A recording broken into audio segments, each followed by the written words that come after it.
Hello viewers, আসসালামু আলাইকুম। সবাই কেমন আছেন? আশা করি ভালো আছেন।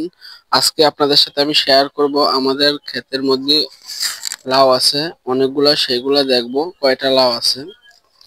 আর আমরা এই ক্ষেতে লাউ চাষ করি ঠিক, কিন্তু আমরা বিক্রি করি না। এগুলো আমাদের ঢাকাতে আত্মীয় স্বজন আছে, তাদেরকে হয়তো একটা দুটো করে দিই, আর বাকিগুলা আমাদের ফ্যামিলিতেই খাওয়ার জন্য লাগে। দেখতে পাচ্ছেন অসংখ্য সুন্দর সুন্দর লাউ ধরছে। আর আমাদের ক্ষেতে অতিরিক্ত লাউ হয়েছে, আর নিচের জমিটা পানির কারণে চাষ করতে পারিনি, তার জন্য একটু সমস্যা। দেখেন অনেক সুন্দর লাউ, আর অনেক ওই চিপে চাপাই হয়েছে উপরে উপরে উপরে, দেখা যায় না।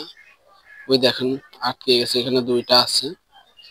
কিন্তু লাউ আমার কাছে খেতে ভালো লাগে, আর আমরা প্রতিবার যে লাউ চাষ করি তার থেকে এইবারের লাউ গুলা অনেক বেটার, অনেক সুন্দর লাগে খেতে, খুবই চমৎকার। আর হাঁসের মাংস দিয়ে খাইলে আরো সুন্দর লাগে।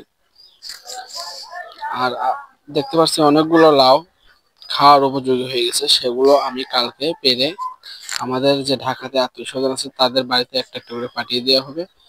আর আমরা হয়তো কালকে দুই তিনটা আমাদের ফ্যামিলিতে খাবে। কিন্তু লাউগুলা খেতে আমার কাছে খুবই ভালো লাগে।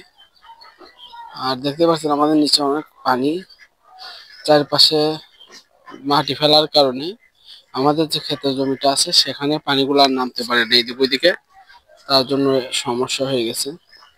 আমাদের এই জমিতেও মাটি ফেলা হবে, কিন্তু একটু সমস্যা আছে, তার জন্য হয়তো ফেলা হয় নাই।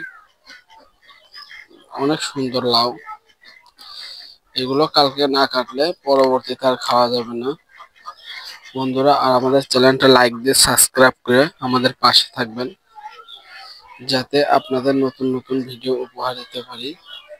কিন্তু অনেকগুলো লাউ নষ্ট হয়ে গেছে, কারণ সেইগুলো হয়তো রোদ পাই নাই কয়েকদিন আগে, তার জন্য অনেকগুলো লাউ নষ্ট হয়ে গেছে। কিন্তু অনেক লাউ হয়েছে, এবারে দেখেন মাশাআল্লাহ অসংখ্য লাউ হয়েছে।